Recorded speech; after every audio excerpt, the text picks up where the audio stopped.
එක කඳවුරක සෙබළෙක් හිටියා. ඔහු බොහොම නිහඬ චරිතයක්. කොටිම කියනවා නම් ඔහුට පෙම්වතියක්වත් හිටියේ නැහැ. කඳවුරේ හැමෝටම පෙම්වතියෝ ඉන්නවා. මොහුට නෑ. මොහු රාජකාරියටම කැපවෙච්ච බොහොම නිහඬ චරිතයක්. අලුතෙන් ආපු සෙබළෙක්. ඒතර කඳවුරට ලියුම් එනවා. ලියුම් එන්නේ කොහොමද? චොපරගෙන් තමයි ලියුම් ගේන්නේ. මේ ගොඩබිමින් සම්බන්ධතාවක් තිබුණේ නැහැ. එතකොට හැමදාම විටින් විට එන චොපරවල මේ පෝරවල දාලා තමයි ලියුම් ගේන්නේ. ඒතකොට ලියුම් මල්ල කඳවුරට ගෙනාපු ගාම චොපරකින් කඳවුරේ අය මීමැස් වගේ වට වෙලා තමුන්ගේ නමට තියෙන ලියුම් අරගෙන දුවනවා. මොකද ඒ තරම් ලිපියක් පිළිබඳව දැවෙමින් ඉන්න පිරිසක්. මොකද වෙන කිසිම සම්බන්ධකම් අද වගේ මේ ෆෝන් අරගෙන මුකුත් තිබුණ නැති නිසා. එතකොට මේ සෙබලා එක නිමාඩුවකදී දැන් හැමෝම ලියුම් අරගෙන යනවා. ඒ සෙබලට ලියුමක් නැහැ. ලියුමක් කියවන්න පෙම්වතියක් නැහැ. ඊට එක නිමාඩුවකදී ඔහු තමුන්ගේ ප්‍රේමය හාහපුරා කිය තමුන්ගේ මේ නෑනට ප්‍රේම යෝජනාවක් විවාහ යෝජනාවක් කියනවා. නෑන කලබලලා මොහො තරේ ප්‍රතික්ෂේප කරනවා. බයි. එහෙමයි. ඊට පස්සේ මොහු ආපහු කාලෙකින් නිමාඩු ගිහලා දෙවෙනි නිමාඩුවේදීත් මේ උත්සාහය දරනවා.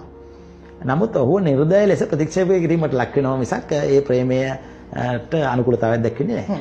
ඊට පස්සේ කොහොම කාලයක් ගියාට පස්සේ මාස ගානක් කඳවුරේ කිසියම් මෙහෙයුමකට බට පිරිසක් සූදානම් කරනවා. එතකොට මේ සෙබළත් ඒ මෙහෙයුමට සම්බන්ධ වෙනවා. හැබැයි මේ මෙහෙයුම පටන් අරගෙන මෙහෙයුම අතරතුරදී සෙබළු අපේ කීප දෙනෙක් මැරෙනවා. ඒ මැරෙන සෙබළු අතර මේ සෙබළත් ඉන්නවා.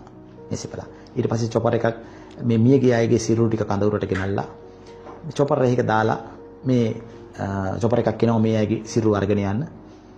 ඒ චොපර් එක ඇවිල්ලා මේ අයගේ සිරුරු ටික මේ අර මං කිව්ව සෙබළගේ සිරුරත් ඇතුළුව සිරුරු ටික චොපර් එකට දා ගන්නකොටම චොපර් එකෙන් සුපුරු විදිහට ලියුම් මල්ලක් ගෙනල්ලා දෙනවා කඳවුරට. එතකොට චොපර් එකේ මේ අයගේ සිරුරු දාගෙන යන අතරේ මේ ලියුම් මල්ල කඳවුරේ අය බෙදාගෙන බලනවා. එතකොට එක ලියුමක් ඉතුරු වෙනවා. මේ ලියුම හරියටම මේ මිය ගිය සෙබළගේ නමට ආපු ලියුමක් ප්‍රථම වතාවට ආපු ලියුමක් ලස්සන අකුරු තියෙන.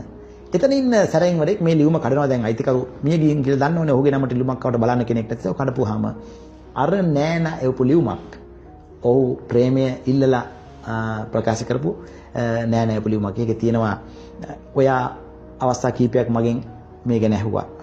මම මුලින් ඒක නැගපු වුණා. නමුත් මං අම්මා එක්කත් කතා කරා. මං ඔයාගේ යෝජනාවට කැමතියි කියලා. හැබැයි මේ ලියුම ලැබෙනකොට ඒ සෙබළගේ සිරුර අනුරාධපුරයට චොපරේ කියනවා.